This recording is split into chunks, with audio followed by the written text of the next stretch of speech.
আজকে আমাদের গল্প পাঠের তৃতীয় অধ্যায়, অর্থাৎ তৃতীয় ইউনিট বা এপিসোড আপনারা বলতে পারেন। আগের দুটো এপিসোড থেকে দারুণ সাড়া পেয়েছি। অনেকে আমাকে ইমেল করে বলেছে যে দ্য স্কিউ কাহিনী, যেটা ইংরাজিতে অনেকে ইব্রাহিম স্টোকার্সের পড়েছেন, তার অনুবাদটি যদি পাঠ করা যায়। তো বাংলা অনুবাদ করেছেন অভিজ্ঞান গাঙ্গুলি, অনুবাদক। আর তার বাংলা লেখাটাও চমৎকার। নামকরণ করেছেন ঠিক সেই মেয়েটার মতো। আর একটা ডিসক্লেমার সেটা হচ্ছে এই গল্পের নৃশংসতা ও রক্তারক্তির বর্ণনা রয়েছে, তাই অনুবাদক হিসেবে পশুপ্রেমী ও হৃদয় দুর্বল পাঠকদের কাছে আগাম সতর্কবার্তা দেওয়া রইল। আমি ও আমার স্ত্রী যে সময় নার্নবার্গে হানিমুনে গিয়েছিলাম, সে সময় নার্নবার্গ এখানকার মতো এত জমজমাট ট্যুরিস্ট স্পট হয়ে ওঠেনি। ফ্র্যাঙ্কফুর্ট স্টেশনে আমাদের আলাপ হয় মিস্টার এলিয়াস পি হাদসনের সঙ্গে। ভদ্রলোক মার্কিন, মিশুকে এবং তার ঝোলায় যে বলার মতো প্রচুর গল্প আছে তা আমরা তার সঙ্গে ট্রেনে কথা বলেই বুঝতে পেরেছিলাম। ভদ্রলোক ঠিক যেন কোনো উপন্যাসের চরিত্র, যাকে প্রথম আলাপেই আমাদের ভালো লেগে যায়। আমরাও যে তার গন্তব্যস্থলেই যাচ্ছি এ কথা শুনেই বলে উঠলেন, একা একা ভ্রমণ বড়ই একঘেয়ে। সঙ্গী ছাড়া মানুষ বেশি দিন একা একা ঘুরলে ভ্রমণের মজাটাই মাটি হয়ে যায়। আমাদের বুঝতে অসুবিধা হলো না, তারও আমাদের ভালো লেগেছে এবং পরোক্ষভাবে তিনি আমাদের সফরসঙ্গী হতে ইচ্ছুক। আমি ও আমার স্ত্রী নিজেদের মধ্যে কথা বলে ভদ্রলোককে আমাদের সফরসঙ্গী হওয়ার আমন্ত্রণ জানিয়েই ফেলল। সে কথা শুনে তিনি খুশি মনে সঙ্গে সঙ্গেই রাজি হয়ে গেলেন। নার্নবার্গ শহরটা খুব সুন্দর। পাথুরে জমির উপর পাহাড় দিয়ে ঘেরা শহরটার উত্তরে রয়েছে গভীর গিরিখাত, খামারবাড়ি আর চা বাগানের শহর এটা। তবে এখানকার সবচেয়ে বিখ্যাত বা বলা ভালো কুখ্যাত দর্শনীয় স্থান হলো অত্যাচার দুর্গ। বহু শতাব্দী ধরে অত্যাচার যন্ত্র আয়রন মেইডেনের গল্প লোকের মুখে মুখে ফেরে। মানুষ যে কতটা নৃশংস ও বর্বর হতে পারে তার জ্বলন্ত উদাহরণ হিসেবে আজও এই অত্যাচার দুর্গের প্রাচীন মিনার মাথা তুলে দাঁড়িয়ে আছে। যদিও জায়গাটা এখন শুধুই ট্যুরিস্টদের দর্শনীয় স্থান। সূর্যের আলোয় আমরা দুর্গটাই ঘুরে দেখছিলাম। দুর্গের গায়ে ধীরে ধীরে গজিয়ে উঠেছে নানান গাছ, ফুলে ফলে ভর্তি হয়ে রয়েছে। সব মিলিয়ে ভারী সুন্দর দেখাচ্ছিল দুর্গের চারপাশটা। এই সময় একটা খোলা বড় জানলা দিয়ে দেখতে পেলাম একটা কালো বেড়ালকে। দুর্গের নিচের দেয়াল ঘেঁষে শুয়ে নিশ্চিন্তে রোদ পোহাচ্ছে, আর পাশে একটা ছোট্ট কালো বেড়ালছানা খেলা করছে। মা বেড়ালটা তার লেজটা ইচ্ছে করে একটু একটু করে নাড়াচ্ছে, আর ছানাটা মায়ের লেজ ধরার খেলায় মেতে রয়েছে। মাঝে মাঝেই ছানাটাকে মা আদর করে একটু ঠেলে দিচ্ছে, আর বেড়াল ছানাটা আবার মায়ের কাছে এসে মুখে মুখ লাগিয়ে খেলা করছে। দৃশ্যটা দেখে আমাদেরও ভারী ভালো লাগছিল। এলিয়াসও আমাদের পাশে দাঁড়িয়ে নিচে বসা সেই মা আর তার ছানার খেলাটা দেখছিলেন। খেলা দেখতে দেখতে তিনি বলে উঠলেন, এবার একটা মজা করি দেখুন। আমি একটা পাথর ছানাটার সামনে ছুঁড়ে ফেলি। পাথরটা ঠিক কোথা থেকে এসে পড়লো এটা বুঝতে না পেরে বেড়াল দুটো কেমন চমকে যাবে দেখুন। এই কথা শুনে আমার স্ত্রী বলল, ওহো, তবে সাবধানে ছুঁড়বেন পাথরটা, ছানাটার গায়ে যেন লেগে না যায়। আরে না না, আমি অনেকটা দূরেই ফেলবো পাথরটা, শুধু একটু চমকে দেব, ওদের কোনো ক্ষতি করব না। এই বলেই একটা পাথর তুলে নিয়ে সেটাকে দেয়াল বেয়ে গড়িয়ে দিলেন ভদ্রলোক। জানি না হাওয়ার দাপটে নাকি দেওয়ালের ঢালে কোনো সমস্যা ছিল, একটা বিকট শব্দ করে ভারী পাথরটা গিয়ে পড়ল বিড়াল ছানাটি যেখানে খেলা করছিল ঠিক সেখানে। নিয়তির চরম পরিহাসে পাথরটা ছোট্ট বিড়াল ছানাটার মাথাটাকে থেতলে দিল। মা বিড়ালটা অবাক চোখে একবার উপরে দাঁড়ানো এলিয়াসের দিকে তাকালো, তারপর ঘাড় ঘুরিয়ে দেখলো তার ছানাটাকে। ছানাটার ছোট্ট পাগুলো থরথর করে কেঁপে চিরকালের মতো স্থির হয়ে গেল। তার মাথার উপর পড়া পাথরটার নিচ দিয়ে একটা লাল তরলের ধারা পাথরের মেঝেতে ধীরে ধীরে ছড়িয়ে পড়তে শুরু করলো। বিড়ালটা বুক ফাটা একটা চিৎকার করে ছুটে গেল তার ছানাটার কাছে। তার চিৎকারটা ঠিক যেন মানুষের আর্তনাদের মতো শোনালো। বিড়ালটা কিছুক্ষণ তার ছানাটার শরীরটা চাটল, আর তারপর যখন বুঝতে পারল তার দেহে আর প্রাণ নেই, সে আরও একবার উপরের দিকে দাঁড়ানো এলিয়াসের দিকে চাইল। বিশ্বাস করুন, সেই সবুজ আগুন চোখের দৃষ্টি আমার আমৃত্যু মনে থাকবে। প্রবল ঘৃণা আর আক্রোশ ছিল তার সেই দৃষ্টিতে। তার উন্মত্ত রোষের উত্তাপ তীরের মতো এসে বিদ্ধ করছিল এলিয়াসকে। বারবার ছুটে এসে খাড়া দেওয়াল বেয়ে এলিয়াসের কাছে পৌঁছানোর ব্যর্থ চেষ্টা করে যাচ্ছিল বেড়ালটা, কিন্তু কিছুতেই সে এলিয়াস অবধি পৌঁছতে না পারায় রাগে উন্মত্ত হয়ে ফ্যাস ফ্যাস চিৎকার করতে থাকল। দৃশ্যটা আরও বীভৎস করে তুলেছিল বিড়ালটার রক্ত মাখা মুখটা। ছানাটার শরীর চাটার ফলে তার সারা গায়ে ও মুখে রক্ত মাখামাখি হয়ে গিয়েছিল। এই বীভৎস দৃশ্যটা সহ্য করতে না পেরে আমার স্ত্রী এমিলিয়া সঙ্গে সঙ্গেই সংজ্ঞা হারালো। আমি তাড়াতাড়ি তাকে নিয়ে গিয়ে একটা গাছের নিচে বসিয়ে দিলাম। স্ত্রী খানিকটা সুস্থ হলে আমি ফিরে এলাম এলিয়াসের কাছে। দেখে আশ্চর্য হলাম যে তিনি সেখান থেকে এক পাও নড়েননি, স্থির দৃষ্টিতে তাকিয়ে আছেন নিচের বিড়ালটার দিকে। আমাকে দেখে এলিয়াস বলে উঠলেন, ওই জঙ্গলি বিড়ালটাকে দেখে আমার অনেক বছর আগে দেখা আরেক জঙ্গলি মেয়ের কথা মনে পড়ে যাচ্ছে।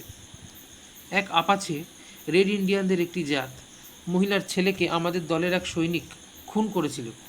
ওই জঙ্গলি মেয়েটা 3 বছর ধরে সেই সৈনিকের পিছু নিয়েছিল প্রতিশোধ নেওয়ার জন্য। শেষ পর্যন্ত সে একটা সুযোগ পেয়ে যায়। একদল জঙ্গলি আপাচের সহায়তায় সে সৈনিকটিকে বন্দি করে। আপাচেরা সেই বন্দিকে মেয়েটার জিম্মায় ছেড়ে চলে যায়। মেয়েটা সেই সৈন্যটিকে জীবন্ত অবস্থায় চামড়া ছাড়িয়ে নির্মমভাবে হত্যা করে। আমরা খবর পেয়ে যখন তার ডেরায় পৌঁছলাম তখন অনেক দেরি হয়ে গিয়েছিল। নিজের সঙ্গীর ওই অবস্থা দেখে আমি সঙ্গে সঙ্গে মেয়েটাকে গুলি করে হত্যা করি। আমার আজও মনে আছে, গুলি খাবার আগের মুহূর্ত পর্যন্ত মেয়েটা হাসছিল। বেড়ালটা তখনও চেষ্টা চালিয়ে যাচ্ছিল দেয়াল বেয়ে উপরে উঠে আসার, কিন্তু তার সেই প্রচেষ্টা সফল হচ্ছিল না। বারবার পড়ে যাওয়া সত্ত্বেও সে অনবরত চেষ্টা চালিয়ে যাচ্ছিল। তাকে দেখে এলিয়াস বললেন, বেচারিকে দেখে খুব কষ্ট হচ্ছে। শোনো বেড়াল, আমি তোমার ছানাকে ইচ্ছে করে মারিনি, এটা একটা দুর্ঘটনা মাত্র। আমি ওকে মারতে চাইনি, শুধু একটু মজা করতে চেয়েছিলাম তোমাদের সঙ্গে। তারপর আমার দিকে ঘুরে বললেন, আশা করি আপনার স্ত্রী আমার উপর রাগ করবেন না। ছি ছি, কি বিশ্রী একটা ব্যাপার ঘটিয়ে ফেললাম তার সামনে। এরপর তিনি আমাকে বারবার বললেন যে তিনি পশুপ্রেমী, আর যা ঘটেছে তার জন্য তিনি অত্যন্ত দুঃখিত ও ব্যথিত। আমার স্ত্রী ততক্ষণে সুস্থ হয়ে এসে দাঁড়িয়েছেন আমাদের কাছে।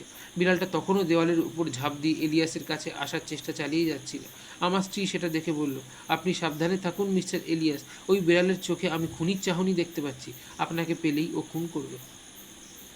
আমার স্ত্রীর কথা শুনে হো হো করে হেসে উঠলেন এলিয়াস। বললেন, আপনার কথা শুনে না হেসে পারলাম না ম্যাডাম। আমি সারা জীবনে এত ভাগ ভাল্লুক জঙ্গলি জানোয়ার শিকার করলাম, আর আমাকে শেষে কিনা মারবে ওই বিড়াল। বিড়ালটা এতক্ষণ ধরে দেয়াল বেয়ে উপরে উঠে আসার ব্যর্থ চেষ্টা করছিল, কিন্তু এলিয়াসের হাসি শুনে ওর মধ্যে একটা আশ্চর্য পরিবর্তন হলো। সে উপরে উঠে আসার চেষ্টা ছেড়ে দিয়ে চুপ করে আবার তার ছানার মৃতদেহের পাশে গিয়ে বসলো। তারপর তার হাত পা এমনভাবে চেটে দিতে থাকলো যেন সে এখনও বেঁচে আছে। ওই দেখুন, চুপচাপ বসে পড়েছে ওটা। আসলে ও ও বুঝে গেছে যে এখানে প্রভু কে আর আর গুলাম কে। ওই অপাচে মেয়েটার চেয়ে এই বেড়ালটা অনেক বেশি সমঝদার। এদের বোঝা উচিত যে প্রভুদের সামনে মাথা নত করে নেওয়াই শ্রেয়।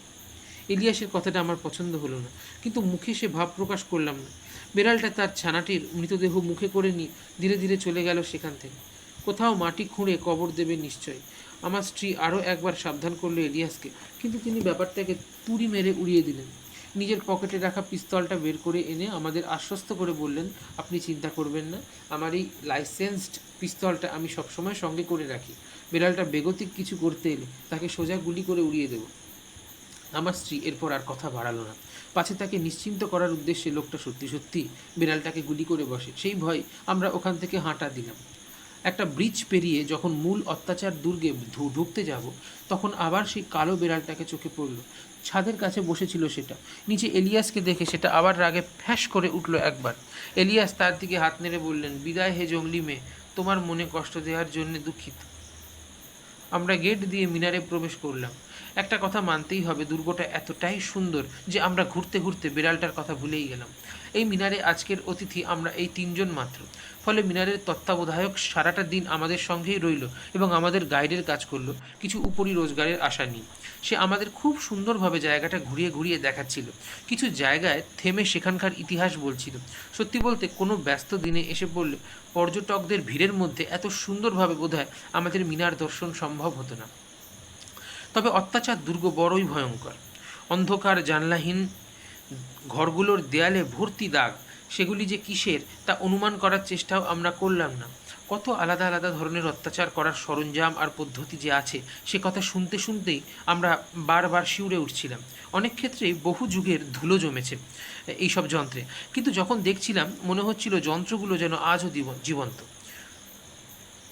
কত শত হতভাগ্য মানুষ যে এখানে এসে যন্ত্রণায় ছটফট করতে করতে মৃত্যুবরণ করেছে, তার কোনো হিসেব নেই। এরপর ধুলোময় একটা সিঁড়ি বেয়ে আমরা দুর্গের একদম উপরের কক্ষে এলাম। আমাদের তত্ত্বাবধায়ক লোকটা দরজাটা খোলাই রাখলো যাতে আলো ঢোকে ঘরটায়। এই ঘরটা নিচের চেয়ে তুলনায় বেশি আলোকিত হলেও এই ঘরের আবহাওয়া যেন অনেক বেশি ভারী। ঘরটায় ঢুকেই আমার বউ এমিলিয়া আমার হাত চেপে ধরে আমার এত কাছে এসে দাঁড়ালো যে আমি ওর হৃৎপিণ্ডের লাবডুব শব্দও পাচ্ছিলাম। ঘরটার জায়গায় জায়গায় গলা মোমের দাগ, দেয়ালে বড় বড় তরবারি সহ নানা ধরনের অস্ত্রশস্ত্র ঝুলছে। এছাড়া রয়েছে ভয়ঙ্কর সব অত্যাচার করার যন্ত্র, লোহার কাঁটাযুক্ত চেয়ার, হাত পা বেঁধে অত্যাচার করার টেবিল, ধারালো হোক, সেই সঙ্গে বেল্ট, জুতো, দস্তানা ইত্যাদি, যেগুলো নির্দয়ভাবে ব্যবহার করে বন্দীদের অন্তহীন যন্ত্রণা দেওয়া যায়। একটা লোহার বালতি মতো জিনিস দেখলাম যাতে নাকি জ্যান্ত মানুষের মাথা ঢুকিয়ে চাপ দিয়ে করটি ভেঙে দেওয়া হতো। এইসব দেখে ও শুনে আমার স্ত্রীর মুখ ফ্যাকাশে হয়ে উঠল। ওকে দোষ দেওয়া যায় না, আমারও প্রায় একই অবস্থা তখন। কিন্তু এত কিছুর মাঝেও যে জিনিসটা এই ঘরের ঠিক মাঝখানে দাঁড়িয়ে আছে সেটার ভয়াবহতা অন্য সব কিছুকে ছাপিয়ে যায়। সেই কুখ্যাত আয়রন মেইডেন বা লৌহ কুমারী, ঘণ্টা আকারের একটা বড় লোহার বাক্স যেটার মাথাটা একটি মহিলার মুখের আদলে বানানো। জিনিসটাতে এখন জং আর ধুলোর পরত পড়ে আছে। সামনে ভারী লোহার দরজায় একটা হুক, যেটার সঙ্গে দড়ি বাঁধা একটা কপি কল। তত্ত্বাবধায়ক গায়ের জোর লাগিয়ে কপি কলের হাতল ঘোরাতেই সামনের ভারী লোহার দরজাটার কপাট থেকে খুলে গেল। দেখতে পেলাম ফাঁপা জায়গাটার ভিতরে একজন লোক ঢোকার মতো ফাঁক রয়েছে। জিনিসটা এমনভাবেই বানানো হয়েছে যাতে যতক্ষণ কপি কলের হাতল ধরে থাকা হবে ততক্ষণই সেটা খোলা থাকবে। হাতল ছেড়ে দিলেই ভারী দরজাটা ওজনের ভারে নিজে থেকেই বন্ধ হয়ে যাবে। কিন্তু জিনিসটার ভয়ঙ্কর দিকটা তখনও আমাদের চোখে পড়েনি। ব্যাপারটা বুঝতে পারলাম খোলা দরজাটার কাছে গিয়ে। দরজাটার উল্টো পিঠ থেকে বেরিয়ে আছে বড় বড় কয়েকটা লোহার জং ধরা গজাল। গজালগুলো দরজার গা থেকে এমনভাবেই উঠে আসছে যাতে ভিতরে মানুষ ঢুকিয়ে বন্ধ করে দেওয়ার সঙ্গে সঙ্গেই দুটি গজাল গিয়ে বিঁধবে লোকটার চোখে। তার একটা হৃদযন্ত্রে আর অন্যান্য গজালগুলো তার শরীরের বিভিন্ন গুরুত্বপূর্ণ অঙ্গ ভেদ করবে। লোহার ছুঁচালো গজালগুলোর মাথায় খয়েরি দাগগুলো জং নাকি অন্য কিছুর তা জিজ্ঞেস করার সাহস পেলাম না আমি। আমার নববিবাহিতা স্ত্রী এতক্ষণ সেই সব দেখে দুর্বল হয়ে পড়েছিল। এই জিনিসটাকে সামনে থেকে দেখার পর সে আর নিজেকে সামলাতে না পেরে মূর্ছা গেল। আমি তাকে ধরে ধরে সিঁড়ি দিয়ে নামিয়ে এনে একটা বেঞ্চে শুইয়ে দিলাম। সেদিনের ঘটনা আমার স্ত্রীর ওপর এতটাই গভীর প্রভাব ফেলেছিল যে কয়েক মাস পরই যখন আমার সন্তানটি ভূমিষ্ঠ হয় সকলে দেখে আমার শিশুটির বুকের বাম দিকে একটা জন্মদাগ। আমার বাড়ির লোকজন আজও বিশ্বাস করে যে এটা গর্ভবতী অবস্থায় ওই ভয়ঙ্কর জিনিসটা চাক্ষুষ করার ফল। যাই হোক, এমিলিয়াকে যখন সুস্থ করে নিয়ে আবার উপরে এলাম দেখলাম মিস্টার এলিয়াস তখনও সেই যন্ত্রটার আশেপাশেই ঘুরঘুর করছেন। আমাকে আসতে দেখে বললেন, আপনি যতক্ষণ আপনার স্ত্রীর সেবা শুশ্রূষা করছিলেন ততক্ষণে আমি এই জিনিসটা দেখে অনেক কিছু শিখলাম। শুধুমাত্র এইরকম একটা জিনিস বানিয়ে ভারতসহ অন্যান্য জায়গায় পাঠিয়ে দিলেই হলো, ব্যবহারও করতে হবে না। আপনাদের পূর্বপুরুষরা এই ধরনের যন্ত্র বিদ্রোহীদের উপর ব্যবহার করতো এটা ভেবেই ভয় সিটিয়ে যাবে। আচ্ছা, শলাকাগুলোতে কি এখনও ধার আছে? একবার ঢুকে দেখলে হয় না? এমিলিয়া এ কথা শোনার সঙ্গে সঙ্গে আঁতকে উঠল। না না, এসব একদম করতে যাবেন না প্লিজ। আরে ম্যাডাম, আমি জীবনে এর চেয়েও ঢের বেশি ভয়ঙ্কর জিনিসের সঙ্গে সময় কাটিয়েছি। একবার যুদ্ধের আগুন থেকে বাঁচতে একটা মরা ঘোড়ার পেটের ভিতর ঢুকেছিলাম, সেই গল্প কি বলেছি? আরও একবার শত্রুদের হাত থেকে বাঁচতে মৃতদেহের পাশে শুয়ে রাত কাটিয়েছি। একবার তো সোনা খুঁজতে গিয়ে খনির সুরঙ্গের ফাটলে আটকা পড়েছিলাম কয়েকদিন। সেসবের তুলনায় এই লৌহ কুমারী তো কিছুই নয়। সেগুলো ছিল জীবনের মনে রাখার মতন সব অভিজ্ঞতা। আমি বুঝতে পারলাম লোকটা অত্যন্ত গোঁয়ার। একে যতই বাধা দিতে যাব এর জেদ ততই বাড়বে। একবার যখন মাথায় ঢুকেছে লোকটা ভিতরে ঢুকেই ছাড়বে। তাই আমি বললাম, আপনার যা ইচ্ছে হচ্ছে করুন মশাই, তবে তাড়াতাড়ি। বেশ বেশ, কিন্তু এখানে যারা ঢুকতো তারা তো আর আমার মতো স্বেচ্ছায় ঢুকতো না, তাদের হাত পা বেঁধে জোর করে ঢোকানো হতো। অতএব ভেতরে ঢুকে কেমন অনুভব করতো তা বোঝার জন্যে আমারও যে হাত পা তোমায় বেঁধে দিতে হবে। শেষ কথাটা উনি তত্ত্বাবধায়ক লোকটিকে উদ্দেশ্য করে বললেন। স্বাভাবিকভাবেই সে এই কাজ করতে আপত্তি করল, কিন্তু এলিয়াস লোকটার হাতে একটি সোনার মুদ্রা দিতেই সে আর আপত্তি করল না। এলিয়াসের শরীরের উপরের অংশ বেঁধে দেওয়া হলো কিছু ছেঁড়া দড়ি দিয়ে। তারপর তিনি তত্ত্বাবধায়ককে বললেন, দাঁড়াও হে, আমি আগে নিজে হেঁটে ওটার ভেতর ঢুকি, তারপর তুমি আমার পাটা বেঁধে দিও। অতএব তাই করা হলো। আমার স্ত্রী অবিশ্বাসের দৃষ্টিতে লোকটার কাণ্ড কারখানা দেখছিল। আমরা কেউই এসব বাড়াবাড়ি পছন্দ করছিলাম না, কিন্তু আমি বা এমিলিয়া কেউই মুখে কিছু বললাম না। বক্সের ভেতর ঢুকে লোকটি মজার ছলে বললেন, আরে এতে তো বড়ই কম জায়গা হে, এটা কি বামনদের জন্য বানানো নাকি? নাকি মার্কিনরা আজকাল একটু বেশি মোটা হয়ে যাচ্ছে? আমাদের দেশের কফিনও তো এর চেয়ে বড় হয়। এই যে তুমি, এবার ধীরে ধীরে কফি কলের হাতলটা ঘোরাও তো দেখি, যাতে এই কাঁটাগুলো ধীরে ধীরে এগিয়ে আসে আমার দিকে। মৃত্যুর আগে বন্দীদের কেমন অনুভূতি হতো সেটা বুঝতে চাই। এবার এমিলিয়া আর থাকতে না পেরে বলে উঠল, ঈশ্বরের দোহাই, দয়া করে এসব করবেন না, যথেষ্ট হয়েছে, এবার বেরিয়ে আসুন। কিন্তু লোকটার মাথায় সে কথা ঢুকলে তো তিনি আমায় বললেন, আপনি বরং ম্যাডামকে নিয়ে বাইরে যান, উনি অকারণে ভয় পাচ্ছেন। নিজের দেশ থেকে 8,000 মাইল দূরে এসেছি এটা দেখতে, একটু অভিজ্ঞতা না নিয়েই বাড়ি ফেরা যায় বলুন? সব কথা শোনার পরও এমিলিয়া সেখান থেকে বাইরে যেতে চাইল না। আসলে তার মনেও কৌতূহল জেগেছে, কি হয় দেখার। কাঁপতে কাঁপতে আমার হাত চেপে ধরে সে দেখতে থাকলো লোকটার কাণ্ড। দরজা একটু একটু এগিয়ে আসছে, আর এলিয়াসের মুখ খুশিতে রীতিমতো ঝলমল করছে। বলছেন, অনেক দিন পর এত মজা পাচ্ছি, বুঝলেন মশাই। ও হে, ধীরে ধীরে হাতল ঘোরা, আরও টাকা তোমায় পুরস্কার দেব। হঠাৎই আমি টের পেলাম আমার স্ত্রীর হাত ঢিলে হয়ে যাচ্ছে। তার দিকে তাকিয়ে দেখি তার চোখ লৌহকুমারীর দিকে নয়, বরং তার পাশের অন্ধকার কোণের দিকে আটকে আছে। তার দৃষ্টি বরাবর তাকাতে আমিও দেখতে পেলাম সেই বিড়ালটাকে। অন্ধকারে তার সবুজ চোখের উপর আলো পড়াতে দুটো চোখ আগুনের বিন্দুর মতো জ্বলছে। আমার স্ত্রী চিৎকার করে উঠল, ওই বিড়ালটা, সাবধান! বিড়ালটা ধীরে ধীরে কোণ থেকে বেরিয়ে এসে দাঁড়ালো। এলিয়াসও তাকে দেখতে পেয়েছেন। তিনি মশকরার ভঙ্গিতে বললেন, আরে বাহ মেয়ে, তুমিও তামাশা দেখতে এসেছো? এর মুখের রক্তের দাগ দেখে আমার আবারও ওই জঙ্গলি আপাচে মেয়েটার কথা মনে পড়ে যাচ্ছে। জানেন তো, রেড ইন্ডিয়ানরা যুদ্ধে যাওয়ার সময় মুখ এরকম রং মেখে নেয়। ওহে তত্ত্বাবধায়ক, তুমি নিজের কাজ করে যাও, ধীরে ধীরে হাতলটা ঘোরাও, যতটা আসতে হয়। হাতে ঢিল দিও না খবরদার, তাহলেই কিন্তু আমি শেষ। এমিলিয়া পড়েই যাচ্ছিল, যদি না ঠিক সময় আমি তার কোমর ধরে ফেলতাম। মুহূর্তের মধ্যে অনেকগুলো ঘটনা আমাদের চোখের সামনে ঘটে গেল। বিড়ালটা হঠাৎ মুখ থেকে একটা নারকীয় শব্দ করে লাফিয়ে পড়ল। না, আমরা যা আশা করেছিলাম তা নয়। বিড়ালটা মার্কিন লোকটার উপর ঝাঁপায়নি, সে ঝাঁপিয়ে পড়ল কপিকল ধরে থাকা তত্ত্বাবধায়ক লোকটির মুখ লক্ষ্য করে। লোকটার চোখ মুখ গাল আঁচড়ে দিল বিড়ালটা। যন্ত্রণায় চিৎকার করে ছিটকে পিছিয়ে গেল লোকটা, আর সঙ্গে সঙ্গে তার হাতে ধরে থাকা কপিকলের হাতলটা ছেড়ে গেল। কি হতে যাচ্ছে অনুমান করি আমি কপিকলের দড়িটা টেনে ধরার জন্য লাফিয়ে পড়লাম, কিন্তু অনেক দেরি হয়ে গেছে। ভারী লোহার দরজাটা নিজের ওজনের ভারে সশব্দে বন্ধ হয়ে গেল। ঢাকনাটা বন্ধ হওয়ার ঠিক আগের মুহূর্তে আমি আমাদের মার্কিন বন্ধুর মুখটা দেখতে পেয়েছিলাম এক পলকের জন্য। তার দুই চোখে আমি দেখেছিলাম নিদারুণ মৃত্যু ভয়। সেই মুহূর্তে লোকটা কিছু বলার সুযোগ পেল না আর। এক মুহূর্তে ভয়াবহ মৃত্যু নেমে এলো এলিয়াসের উপর। গায়ের জোরে লোহার দরজা আমি টেনে খুললাম। লোহার বড় বড় শলাকাগুলো এলিয়াসের শরীরের বিভিন্ন অংশের মাংস ভেদ করে হাড় অবধি গিয়ে বিঁধেছে। দরজার সঙ্গেই তার মৃতদেহটা গেঁথেছিল বলে দরজা আরও ভারী লাগছিল খোলার সময়। মাথার দুটি কাঁচা চোখ ফুঁড়ে খুলি ফাটিয়ে ঢুকে গিয়েছে। রক্তাক্ত মৃতদেহটাকে রীতিমতো আমায় শলাকা থেকে টেনে হিঁচড়ে বের করতে হলো। মৃতদেহটা মেঝেতে পড়ল, মুখটা ঠিক দিক করা অবস্থায়। আমি ছুটে গেলাম আমার স্ত্রীর দিকে। ভাগ্য ভালো, এই দৃশ্য দেখার আগেই আমার স্ত্রী সংজ্ঞা হারিয়েছে। আমি এমিলিয়াকে বাইরে বের করে এনে বারান্দায় বেঞ্চে বসালাম। দেখলাম আমাদের তত্ত্বাবধায়ক লোকটা এখনও মুখের উপর রুমাল চেপে যন্ত্রণায় কাতরে চলেছে, আর ওই কালো বিড়ালটা এলিয়াসের মৃতদেহের মাথার কাছে বসে আছে। একটু আগেই যেখানে চোখের দুটো মণি ছিল, সেখানে এখন দুটো বড় গর্ত, আর সেখান থেকে গড়িয়ে পড়া রক্ত বিড়ালটা জিভ দিয়ে ছাড়ছে। আশা করি পাঠকেরা আমাকে নিষ্ঠুর ভাববেন না। এই দৃশ্য আমি সহ্য করতে পারলাম না। রাগের মাথায় দ্রুত দেয়াল থেকে একটা বড় তলোয়ারি তুলে নিয়ে বিড়ালটার মাথাটা তার ধর থেকে আলাদা করে ফেললাম।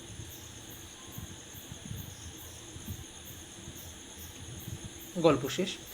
আয়রন মেইডেন বা লৌহ কুমারী, এটি একটি কুখ্যাত মধ্যযুগীয় অত্যাচারের যন্ত্রের নাম। এটা লোহার বানানো একটি বড় কফিন জাতীয় আধার, যার ভেতরের দিকে একাধিক লোহার বড় শলাকা বসানো থাকত। কোনো ব্যক্তিকে এর ভেতর ঢুকিয়ে দরজা আটকে দিলেই সে শলাকা সমূহ ব্যক্তির শরীরের বিভিন্ন অংশ বিদীর্ণ করে তাদের যন্ত্রণাদায়ক ভয়ঙ্কর মৃত্যু উপহার দিত। যন্ত্রের নির্মাতা এই পাশবিক ব্যাপারটাকে আরও এক স্তর বেশি নৃশংস করতে বোধহয় এই যন্ত্রের বাইরে মাথার দিকটা মেয়ের মুখের আদলে গড়ে তুলেছিলেন। ভিতরে মৃত ব্যক্তির শরীর থেকে চুইয়ে পড়া রক্তের সঙ্গে কুমারী মেয়ের কুমারিত্ব মোচনের সঙ্গে তুলনা করে এই বিশেষ নাম দেওয়া হয়েছিল। দ্য স্কোয়া 1893 সালের ডিসেম্বর 2 তারিখ প্রথম প্রকাশিত হয় লন্ডনের একটি পত্রিকায়। SQUAW স্কোয়া কথাটা আসলে অপমানজনক, যা সাহেবরা উপজাতি বা আদিবাসী মহিলাদের ক্ষেত্রে ব্যবহার করত।